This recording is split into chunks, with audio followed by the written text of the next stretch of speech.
We welcome you back to the first edition of the Inside Pitch here in January of 2022. Winnipeg Goldeyes season tickets and 10-game mini packs on sale by calling 982-BASE or visiting the Goldeyes website at Goldeyes.com. And right now we're pleased to be joined for the first time this year by the longtime manager of the Winnipeg Goldeyes, and that, of course, is Rick Forney, joining us from his home in Walkersville, Maryland. Rick, belated Happy New Year. Great to have you on the show as always. Just how are you guys doing right now? We're doing good, Steve. Thanks for having me. Just the normal winter going on here. It's actually our coldest part of the year. Usually we get cold right around Thanksgiving, but this year kind of held off to after the first of the year. But we've been quite cold with daytime highs around freezing and low temperatures getting around single digits to 15 degrees. So we've got a couple of weeks of that cold weather. It looks like it's going to stay around for at least another week or two. So winter has struck the rest of the nation, not just Winnipeg, but it's a good time of year. Christmas is over. It's time to start getting back in the flow of things of what we do up in Winnipeg with the Goldeyes. And so we've got that to look forward to. Before we jump into, what the roster is looking like, at this point in the season, and a lot of great signings have already been announced. Just kind of, if you can recap, the 2021 season, which, in some aspects, presented even more challenges to you and the team than the 2020 season did. But, through it all, you guys came out of it with a winning record and, of course, had the opportunity to finally get home to Winnipeg there, at least for that final month. But just kind of how do you look back and evaluate how things went last year? Challenging is a good word. It was difficult. I mean, obviously, it was an unsettled situation. I mean, none of us really knew anything about what we were going to be doing or where we were going to be doing it at. It kind of got settled about 2 weeks before training camp started that we would be guests in Milwaukee. And the Milkmen were kind enough to let us use their facility to work out in and have some exhibition games in. So we went there for a couple weeks, and when we were traveling out there, that's when the phones started ringing and organizations were calling and the transactions were taking place. And little did we know how heavy they would come last year. I don't think anybody anticipated the activity of player signings from affiliated baseball, which made things even more challenging when you lose the number of players we've all lost in this league last year. There's just nobody really to replace them with, because affiliate ball, they were signing any capable and healthy body that they could. They were so short-handed because of their own injuries and things like that. So it got quite difficult for us. And, Jackson, Tennessee was our home away from home for a little while. And it wasn't easy, but, we were appreciative of people and the fine folks in Jackson for hosting us for 3/4 of the season. Otherwise, I'm not sure if we would have played last year, if we'd have been predominantly a road team, and neither one of those were really good situations either. But we made the best of it. Jackson had a nice ballpark there, and it was quite hot. Travel was actually good for us when we were going to Milwaukee and King County, Chicago trips. They were all great trips. Just got a little bit long when we had to go to Fargo or Sioux Falls or Sioux City. Those trips got a little bit challenging, but it was a tough season. But it got better at the end. But at the same time, it got more difficult. We were allowed to go back home to Winnipeg. Everybody was thrilled just to get back to the park and looking for just a little glimpse of what it used to be like. And it was. We did get that. It was nice to be back home, but it also it's a situation where you're not vaccinated. You can't come to Winnipeg. And we pieced our roster together with a few unvaccinated players at the beginning of the season because we had to, and then we had to make some changes before we went back to Winnipeg and couldn't carry everybody, so we had to fill in some other roster spaces with vaccinated players. It was just a very difficult year last year, and I don't think there was any prepared for it. I mean, none of us were really had a game plan for any of this. It just never happened before. So we did the best we could. The players played hard last year. We were pretty good offensively and defensively, as good as any team in the league. We just didn't have the pitching that we needed to stay competitive in the league. And, that's the name of the game. You got to be able to pitch it and defend it. And we could defend it. Unfortunately, we just couldn't get the quality starts that we needed to give ourselves a chance to win. basis. Goldeyes manager Rick Forney joining us for the first time in 2022, and we certainly have to talk about Kyle Martin here. Just one of the best, maybe the best season ever by Winnipeg Goldeyes, and there've been a lot of them over the last 25 plus years. But a league record 106 RBIs, a franchise record 31 home runs, and just a well-deserved opportunity for him to go down to the Mexican League and perhaps carve out a career down there. Yeah, remarkable season last year. I mean, the home runs and the RBIs, and they've been, I think since Ray Sadler did it with the T-Bones, some 10 or 12 years ago. It was probably the last time anybody drove in 100 runs, but the pitching was down so much last year because of the signings throughout the league that there's 3 guys in the league that want to driving in 100 runs and hitting 30 home runs. But Kyle, I can say I saw it with my own eyes, and they were all important hits and home runs. He just always, he was a very, very productive guy, and someone you can count on to drive an important run. I mean, he wasn't hitting 3-run home runs when we're up by 8 or down by 8. He was hitting them when they mattered, and oftentimes they were game winners, and or put us back into the ball game. And just a remarkable season, and got an opportunity to go to Winter Ball this year in Mexico since he did have such a good season, and hit 17 or 18 more home runs down there. And a flurry of activity took place where there was a lot of teams scrambling that really wanted to sign Kyle to keep him there for the summer, and he found a place to go, and he actually played in Dominican in the finals.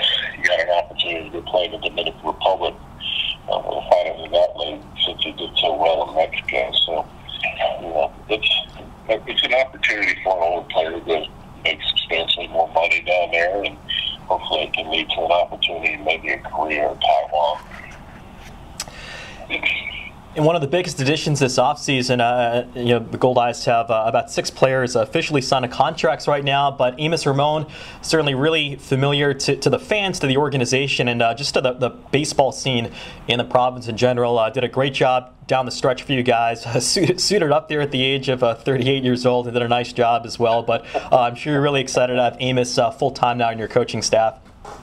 Yeah, Amos is a good guy, and he's a hard worker. He's not afraid of putting in the time, and he's been around the league. He's had success in the league as a player, and I'm sure he can share some of his thoughts and theories on what made him successful, what he liked to do in this league that helped him as a player, and helped that translate that over to his coaching style. With the players that are being on our roster, he's a good guy. He's a local guy now. He's living there full time, and I really enjoyed having Amos with us last year, and I think he can be a big help to us moving forward. So let's take a look at some of the players you've got signed right now. Kyle Martin, you really can't replace a guy like a Kyle Martin or an Adam Brett Walker, but you certainly brought in a guy with an incredible resume and did a great job last year from the Milwaukee Milkmen, and that's David Washington, former Major League player, big left-handed bat, hit for average and hit for power. Your thoughts on what he's going to bring to the table this season? I like David. I like the way he plays. He plays very, very hard every day. Gives you everything he's got, and he's been productive. And we saw some stretches against us, especially when we were in Jackson, where I couldn't believe that I was seeing the number of home runs and doubles off the wall that he was hitting. And when he's hot, he can carry your club. So he's a good defender. He runs really well. He can do a lot of things for you. And once we lost Kyle, it was a no-brainer for me to try to move ahead and try to get this deal done. And glad we were able to do it. And it's interesting, I remember when, we reached out to, talk about the press release, and you just kind of said it again here that when we asked you about David Washington, the first thing you mentioned, it wasn't the home runs or the RBIs or the batting average. It was the fact that he's a veteran player who plays hard, and you think back to guys like Reggie Abercrombie that had that same kind of skill set. How important is that to have your top guys also be the hardest workers in the team? Well, to me, it's probably the second most important thing to being a good person and being able to function properly in the clubhouse. And, you bring good energy. Your veterans, your top guys, bring good energy to the field every day. They come to work. They play hard. They don't take any innings off. And your younger players will follow suit. I mean, your veterans got to set the standard for you and how you like to have business conducted. And that's one of the first things I noticed about David when I first saw him a couple years ago at the Milkman is, here's a guy with a pretty impressive resume throughout his minor league career. Played a long time at the upper levels of the minor leagues. Got a brief opportunity in the big leagues, and he still came to our league and played really hard every day. And things like that don't go unnoticed by me. Again, we're talking with Winnipeg Goldeyes manager Rick Forney, and the Inside Pitch Goldeyes season tickets and 10-game mini packs on sale by calling 982-BASE or visiting the Goldeyes website at Goldeyes.com. And several other returning players from the 2021 club. We'll start with a guy that might be hitting towards the top of the lineup this year, and that's Tyler Hill, another guy who has just incredible talent on the field, but a fantastic person off the field. Yeah, great human being. He's a good player in our league. Obviously, he had another really good season last year. He gives you everything he's got every day. Plays through a little bit of bumps and bruises when they come along, but he's productive. He gets on base. He puts some pressure on the pitching and defense with his legs. He's always looking to steal bags. Does a good job going first, third, and I was really impressed with the way he held down center field last year. Once Jay Gonzalez got hurt, we had to lose him when we went back to Winnipeg. And Tyler, we didn't really have a center fielder, and Tyler just did a hell of a job playing that position for us. Yeah, and certainly it was fun watching him develop at that position. I think he ended up playing over 70 games there in center field, and Jackson was huge, and we know Winnipeg's got a big outfield. It's not an easy center field to play, and he just seemed to get better and better there. Yeah, Jackson wasn't real deep, but it was wide because it was 330 down the lines, and center field just became a lot. You had to cover a lot of area there, and it was made more difficult because we just didn't have the kind of pitching that could control the plate and command the ball enough to be able to shift guys properly on the outfield, and meaning those outfielders had to cover a lot of ground. We were able to do that, and Tyler did a good job. And he got better as the season went on, and I was really impressed. Our park's always difficult to play center field. Over the years, I couldn't tell you how many times I've seen center fielders misplay a semi-soft line drive in the center field that gets played in, goes over their head because they lose the ball in the big buildings that are in downtown Winnipeg. So Reggie Abercrombie, Joe Mathis, Nick Jackson. I've seen some pretty good center fielders struggle in our park. So it's not an easy task, but Tyler did a really good job last year. And the more you play out there, the more comfortable you get. And another returning outfielder who he's been one of the best all-around players in the league now for 3-4 seasons, and that, of course, is Max Murphy, who not only performed well, but he played every inning of every single game in right field last year, and another great person off the field. Yeah, he pitched incredibly well last year. He was fantastic. Had a hell of a year. Usually he's a bit of a slow starter, but he started out pretty well last year, and he's a good hitter. We all knew that, but when you watch him play every day, you don't realize how good of a defender he is, and how many hits he takes away from people, and very accurate, strong throwing arm, runs the bases well, scores runs. He just does a lot of things to help you win.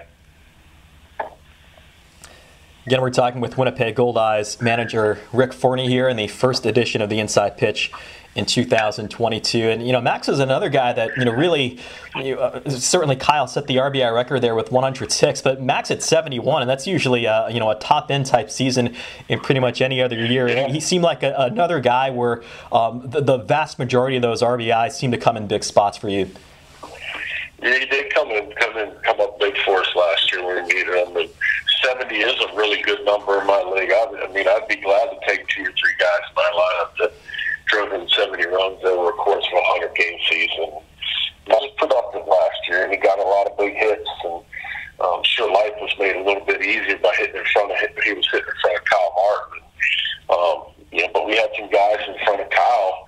Kevin LaChance, Wes Darvill, Tyler Hill, Jay Gonzalez. There's some guys sitting in front of Max that were having really good seasons and getting on base and had the ability to steal bags and do some things, which created RBI opportunity for Max. And you had to make pitches to get Max out. When he's seeing it really well and gets hot, look out, because he can do some damage on a lot of pitches, and it's not just to one side of the field. He uses the whole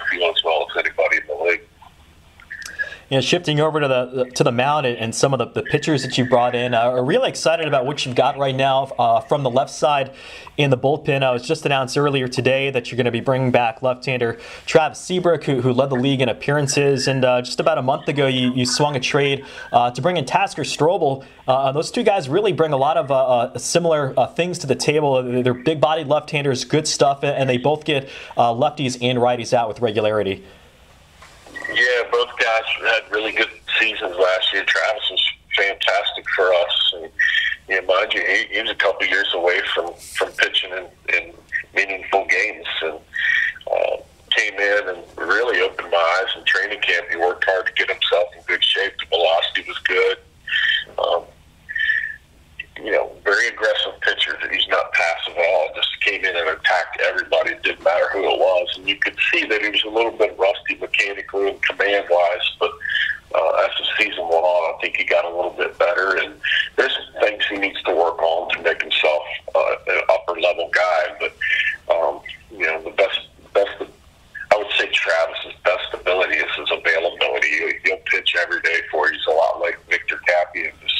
He's a warrior, and he comes to the field, and he's willing to lay it on the line for his team. And he did a hell of a job for us last year. And Tasker, he dominated us last year. I'm not sure we did anything against him, and he pitched against us multiple times. And it wasn't a 2/3 appearance or a 1-inning appearance. I think he was throwing multiple innings against us, and he just basically shut us down when he came in the game last year. And we felt pretty good about our lineup. And anytime a pitcher can come in and shut us down the way he did with consistency on multiple occasions, then he's somebody that you'd like to be able to get onto your team. And he did a fine job for the Railcats last year, and hopefully he come in and continue to compete the same way for us. And then you bring in a new face here to the Goldeyes pitching staff. A really intriguing arm. He hasn't pitched in a couple of years, but a really, really good resume in the Rockies and Diamondbacks organizations. And that's right-hander Luis Ramirez. Yeah, Luis has been in Japan the last couple of years, and he's had success over there. He's been starting a little bit, and he's really good in affiliated the ball out of the bullpen, so there's some flexibility there. But he's a strike thrower, and he's got good command and a really good secondary offerings. His breaking ball's pretty good. His split finger's pretty good, and he's hungry. He's really anxious to get up there and get started, be back in the United States, and we're going to take a look at him and see if he could start for us. I think there's a chance since he throws so many strikes. Then one more player. We did mention we're going to have a new player announcement here during tonight's show, and really excited to get your thoughts here as a former Major League right-hander Josh Lucas, who pitched for the Goldeyes at the end of 2020 and was in camp with them, of course, last year before getting signed by the Arizona Diamondbacks. But Josh Lucas is going to be coming back for this season. Yeah, he's coming back, and we're happy about that. Obviously, we're looking to strengthen that starting rotation, and Josh is a quality guy and knows what he wants to do on the mound. He does a really good job of making in-game adjustments at bat to bat, reading swings, reading hitters, and he started the year with us and didn't make it all the way through training camp before the Diamondbacks purchased his contract. So never got to pitch for us in a meaningful game, but hopefully he can get out there for us and give us the innings and the consistency that we need out of a veteran starter. And he's still very hungry to continue his career, and I think he's going to have a nice bounce-back season for us. Well, outstanding stuff. It's just it's always an exciting time of the year. The roster's coming together. Some big names again. Josh Lucas, the latest signing by the Winnipeg Goldeyes. He'll be coming back to fill out a rotation spot here in 2022. Just one quick question. I know there's the kind of the lockout going on with Major League Baseball, and I think everyone's just unsure of when MLB is going to get going, and that has kind of a downstream effect on maybe the players that could or could not be available to the teams in the American Association. So, have you kind of given that thought in terms of how you want to proceed here as we approach our own spring training, or is for the most part going to be business as usual? It's business as usual. I mean, it's a little bit slower in terms of signing new product to the league. Some of the guys that are minor league free agents for the first time and not having a contract in the back pocket in a specific report date to spring training, it's tough for the first time. You don't really know how to process or navigate your way through this. But, some of the agents you talk to, they all kind of seem to think it has something to do with the lockouts. But as I watch minor league transactions, minor league guys are getting signed, just not all about as many of them are getting signed. So I think for the first time they're coming to the realization that indie ball is going to have to be a viable option to get back to affiliated ball, because it might not be an opportunity in affiliated ball to start the season. So some agents are still holding out hope, and they're waiting. They're not anxious to do anything with indie ball guys. And then there's other agents that are starting to call around and offer up some of their players, because they know at this point, when you're getting around to the 1st of February, it's unlikely that you're going to get an opportunity for spring training, since their working rosters are basically set. So, we'll see how it goes. It's business as usual for us. I mean, try to make the calls and the texts and the emails on a daily basis and be really repetitive with some of that stuff. And although you may not have gotten the guy in November, December, January, but if you stay persistent on the same guy and continue to express your interest, then hopefully you'll be able to land him in February, March, or April before we start the season. Well, outstanding insight as always. Really great to catch up with you for the first time here in 2022. Appreciate the time as always, Rick. All the best to you and the family, and we'll talk to you here in a couple of weeks. All right, Steve. I'll talk to you soon, buddy. Take care. The left-hander the Goldeyes saw quite a bit last year as a member of the Gary South Shore Cats, and that's pitcher Tasker Strobel. The Goldeyes acquired Tasker in a trade back in December from the Frontier League last year, an ERA of 3.71, and was among the league leaders in strikeouts among relief pitchers. Joining us from Indiana, Tasker, welcome to the Winnipeg Goldeyes family, and thanks so much for taking some time out here tonight. Hey, thanks for having me. All right, Tasker, we'll kind of jump into the last couple of months. It's a little bit interesting because you actually got traded twice here. Just kind of take us through what's that like from a player's perspective, where you had a great season for the Rail Cats. You kind of ended up in the Frontier League for a little bit, and now you've landed a place we're going to be pitching back in the American Association for the Goldeyes. Right. So originally I was supposed to play for a Frontier League team called the Trois Rivières Eagles, and COVID shut down the border, so I went into a supplemental draft. That's how I ended up actually on Schaumburg Boomers, and then they traded me to Gary. I had previously pitched for Gary just a couple times in the 2019 season, and then actually that's how he knew me and wanted me, and so that's how I ended up there. So I always knew I was going to be traded back. And then after having the season I did, I knew I wanted to be back in the American Association. So that's kind of how that went down.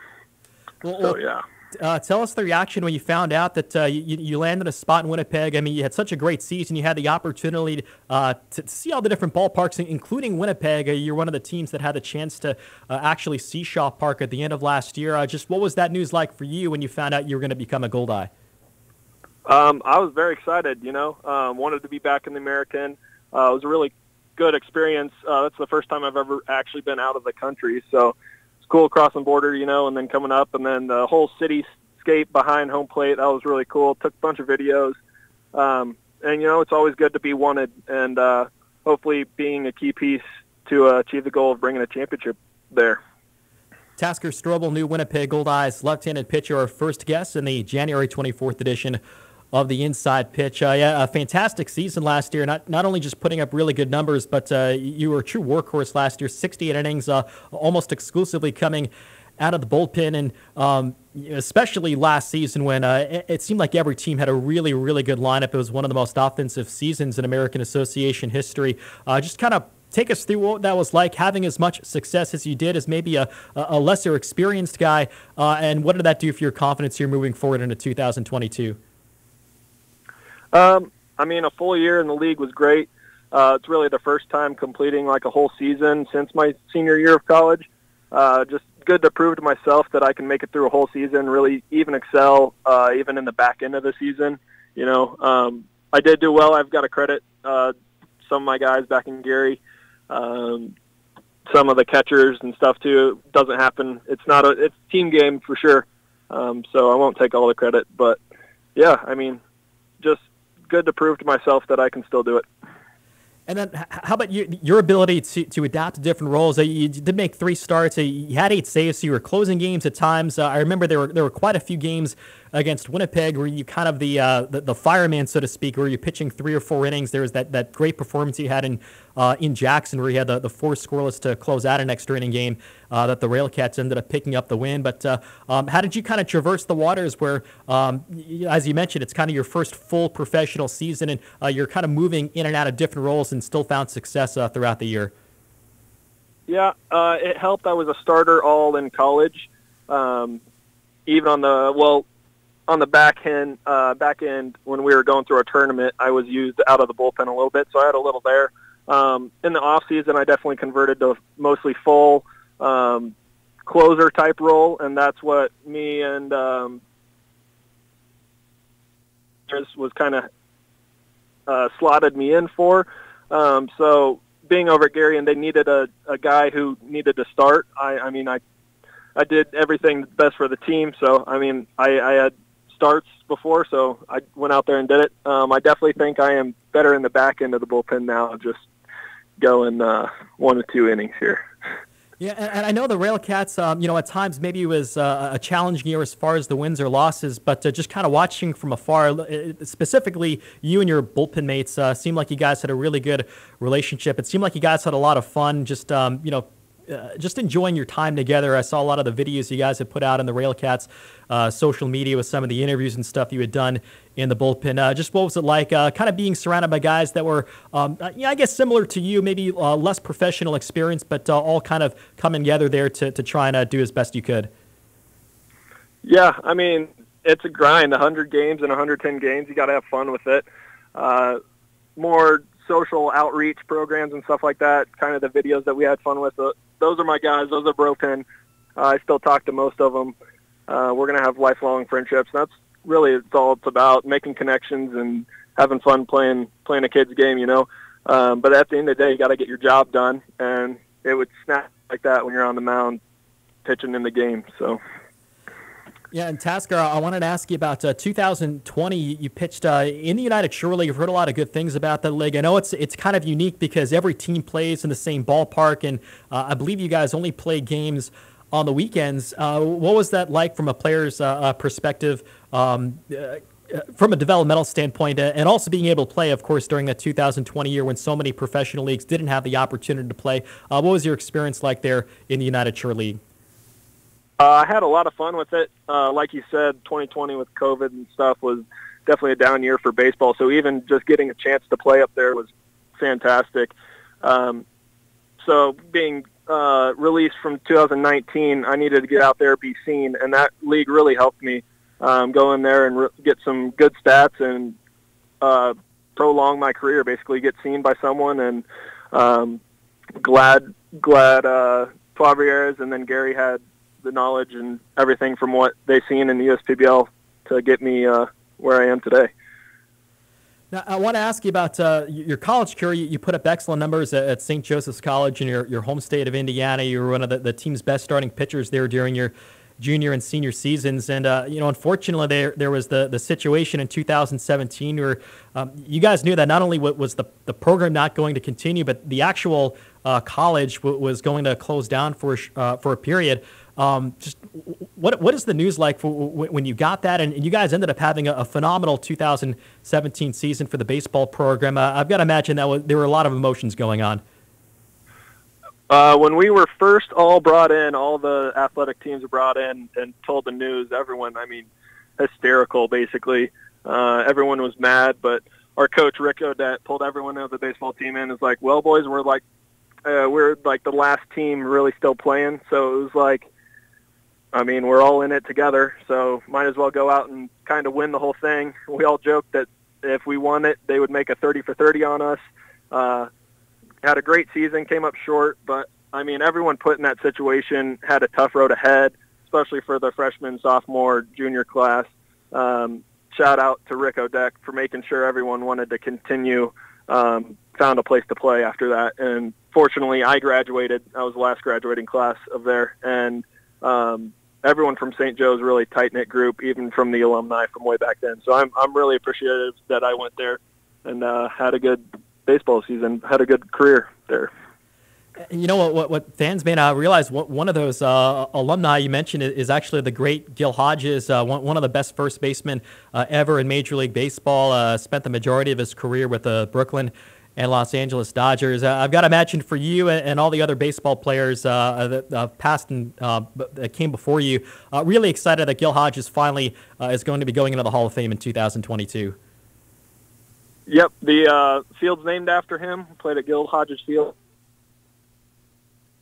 Yeah, I'm a part of a big Facebook group with all past baseball alumni. It was in there. We were all kind of rooting for him to get in there. And it's just good to have the Puma name back and kind of around again.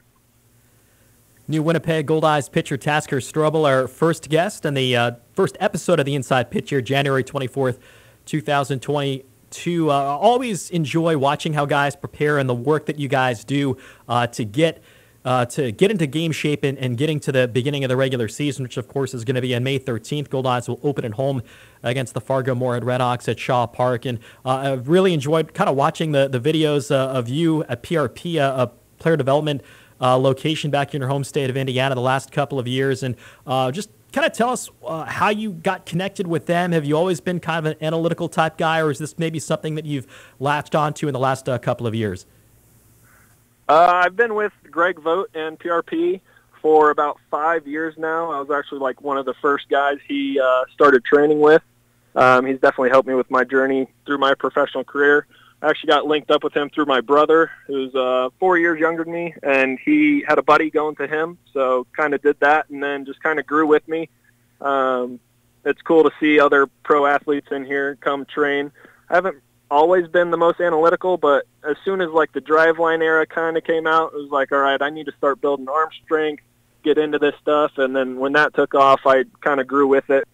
We use TrackMan here, Rapsodo, Edgertronic cameras. So we've got most of everything that you need, and definitely has helped my career in, making curveball sliders a little sharper, getting more run on the two-seam sinker action, and just being around like-minded guys and making it fun and coming in every day. I actually work here after I get done training, so I help more college athletes and elite high school pitching and even youth guys come in and do pull-downs, go through some of our drills that we do, and just, help grow the game of baseball.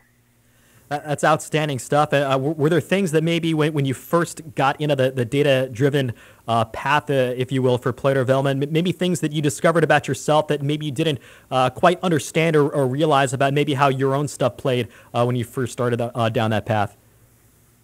More on the coaching side. I've helped coach my alma mater, Avon High School, for I think 3 years now, and just seeing how other people have been coached, you learn about different trigger points for different people to, try to help out and try to, get them to do a movement that necessarily doesn't make sense to them, and someone other words kind of make sense for them, so that helps. And then relate it to my training. I'm training with other guys who have played Major League Baseball, and they help me out in different movements, different kind of thoughts or processes on different pitches really help out too. And then just as far as the future, you mentioned that you're excited to be here with the Winnipeg Goldeyes. We saw a record number of players that got signed to major league organizations, and I've got to imagine you've got that dream as well, especially looking at a guy like, say, a Kevin McGovern last year from Fargo, who spent 10 years in indie ball and got the opportunity to go play for the Cardinals organization and got all the way up to Double-A. With all the work that you've kind of put in, I've got to imagine that's something that would be a dream come true for you if that opportunity came about. Oh, yeah, most definitely. That's the end goal for me is get affiliated, work my butt off to get up there as far as I can and help a team out. That's definitely for sure. And then it's, getting signed is, definitely a big dream goal. Working hard for it. Well, outstanding stuff, Tasker. I know it's a busy time of the year, especially with the coaching that you're doing, so we really appreciate you taking out the time here this evening. Before we let you go, is there any message you have for the Winnipeg Goldeyes fans before they have the chance to meet you in May? just come out here and see some good baseball. And we're trying to win this thing. Outstanding. Well, thanks so much, Tasker. We'll talk to you soon, and all the best to you the rest of the winter. Thank you. Right now, we're pleased to close out our first edition of the Inside Pitch here in 2022 with our good friend Jim Bennett, the former American Association Manager of the Year with the Red Hawks back in 2019, and a few months ago was announced as the inaugural manager for the Lake Country Dockhounds, an exciting new expansion team that's going to be located in Wisconsin. They'll be playing in the American Association East. Joining us from Arizona, Jim, thanks so much for taking the time out, and congratulations on the new job. Yeah, appreciate it. Yeah, absolutely. I'm glad to be with you guys. Well, Jim, just kind of take us through the last few months leading up to the announcement. It came towards the tail end of the American Association season. I know it was announced to great fanfare. It's always an exciting time. Just what's it been like for you over these last few months? Kind of taking in everything in a situation where there's going to be a lot of firsts here for the Dockhounds as we approach opening night. There's a lot going on, with a first-year team. The owners there, I've been in close contact with Tom Kellenick, one of the three owners. We talk all the time, and Trish, our GM. Between building the stadium and putting the team together, and just all of the little things that come with it. Putting the clubhouse together for the first time, and not just building the stadium, but what's going to be in it. And so it's been fun for me to be a part of it. I've appreciated our ownership allowing me to have some say in some of the stuff that goes on, and I'm so excited about it. But then every single day that goes on, and there's more to it, I'm like, oh my gosh, there's a lot. These guys are doing a lot of work right now, and I can appreciate how much they're doing to get this all done. And I've got to imagine, with all the firsts that are going to be taking place here in the coming months for the Dockhounds franchise, probably none bigger than, as you mentioned, the ballpark itself. It's been really fun to kind of follow the construction and social media. I believe they put the turf down. It's going to be one of those state-of-the-art college field turf type fields. They got the turf down a couple of weeks ago. Just how much are you and your staff and the players that you signed thus far just kind of anticipating that first ball game where the Goldeyes are actually going to be in town there on May 20th at Wisconsin Brewing Company Park? Right. No, I mean it's something that's on our mind all the time. We talk about how exciting it is, for that first pitch that we have on the against Winnipeg, our first home series. So, we're just really excited. But before all that happens, there's a lot of work to be done. So we try not to keep our eyes too much on that. And just focus on what we have to do day to day right now just to be ready for it all. And certainly you have experience in the American Association and that fantastic year with the Red Hawks in 2019. I guess there's probably some differences in that, in 2019, there was an existing core, I guess, you guys were able to build around there to get that team to the postseason. A little bit different here where you're basically starting from scratch, but it's been really fun to watch the players that you've been able to sign, both veteran-type players, some younger players that did a great job with the Apollos. I would imagine that's been a combination of being challenging, but also fun at the same time to kind of have full say in what kind of roster you're going to have here for this first season. Yeah, absolutely. It's both. It's exciting and it's challenging, because you are starting from scratch. And, the exciting part is, okay, wow, I get to be a part of putting this team together for the first time. So, how do I want my team to look and all of those things. And so it's really been, it's been great as far as, getting the mix of the veteran guys and the young guys, the rookie guys. And I couldn't be more pleased than the group of guys that we've signed so far. A big part of when I put a team together, character, just who the guy is important to me. And, there's so much more than what kind of numbers has he put up in his career. Obviously, those are very important. But more than that, it's about building a clubhouse that I think can handle the highs and the lows of the game, because I don't care how good you are, you're going to have a 6-game losing streak or more. and you're going to get your winning streaks. And, what kind of guys are able to ride the highs and lows without changing much about who they are and go about their business the same way every day.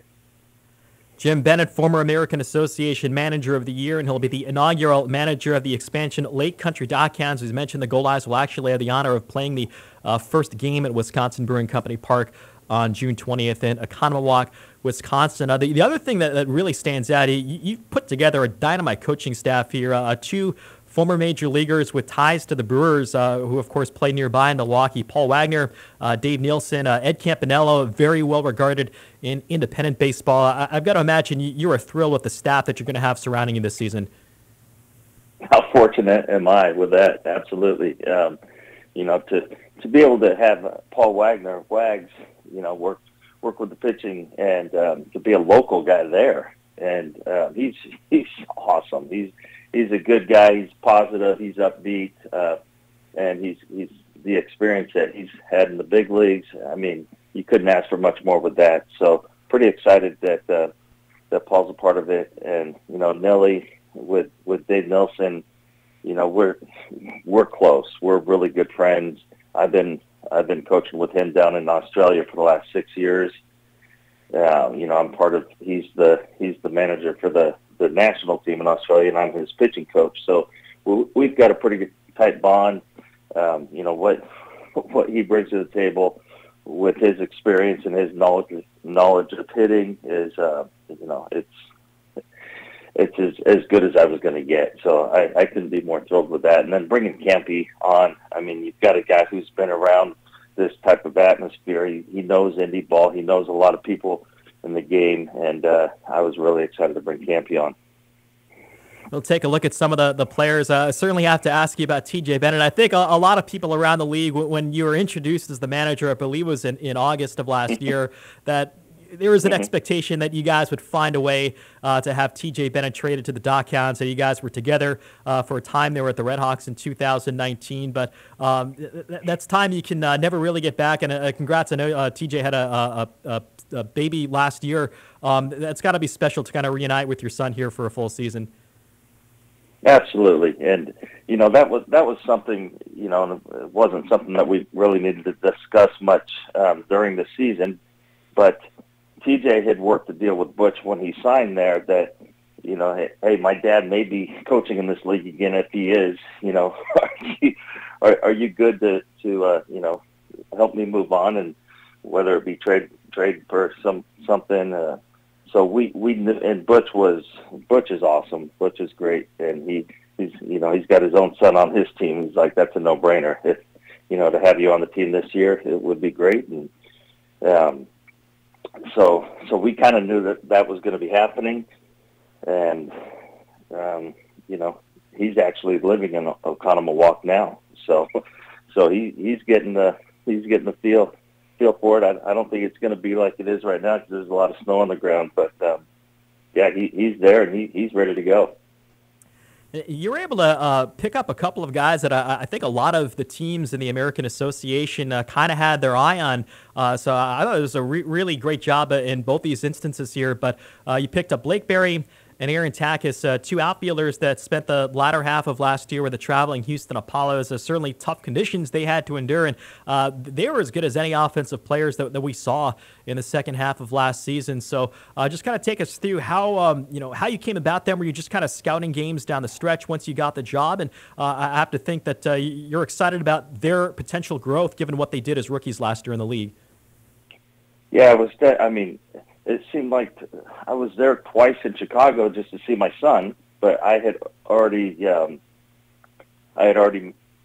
signed on with Lake Country, so I knew I was managing, and it seemed like most of the times I was there, they were playing the Apollos, so I got a great opportunity to see that club, and just like you said, for the conditions that they had to go through the season, I tip my hat to anybody who can do that and still actually put up really good numbers in this league. So, I mean, when I saw Aaron playing, I was like, gosh, this season's over. I need to jump on Aaron, and the same with Blake. Blake, I looked at those two guys as two of their top guys on their team offensively and as position players. So I thought, wow, if we can fit in these two young guys who've already had experience in this league and have had some success, that's pretty good setup to start this out. Yeah, on the pitching side, a guy that really stands out, you signed him pretty early in the offseason, but an experienced righty by the name of Corey Taylor. A lot of experience in the high minors, a lot of success in Double-A, which is usually a pretty good indicator of success in the American Association. But what really jumps out to me more than anything is that he's got a track record of throwing a lot of innings at back-to-back years where he threw close to 120 or more innings, and it seems like that profile is a little bit tougher to find these days, and he could be a guy that maybe takes the mound 20, 21 times and gives you 6 or 7 innings every night. Corey's a bulldog. I mean, when I got the job, he was at least one of my first 2 or 3 phone calls I made. I was like, shoot, I need to call Corey Taylor. He pitched for me down in Australia. He played when he was in the Giants organization. He played with TJ. So there's a connection there, and he was really excited to get back in the game. He was trying to make that happen, in 2020 when there was whatever that league was that they put together down in Texas for 2 or 3 weeks, and he played in that. Then after that, he's got a wife and baby, and he just had to move on. But now that he sees this opportunity, he's really excited about getting back out on the mound. So that was a pretty good sign when I was able to. I didn't really have to convince him, but to come back and play. So really happy to have Corey. Well, outstanding stuff, Jim. Really excited to see what the Dockhounds have in store. I can't wait to see the new ballpark in mid-May. Just congrats again on the managerial job, and we'll look forward to catching up with you again during the season. I appreciate it. Can't wait to see you, man.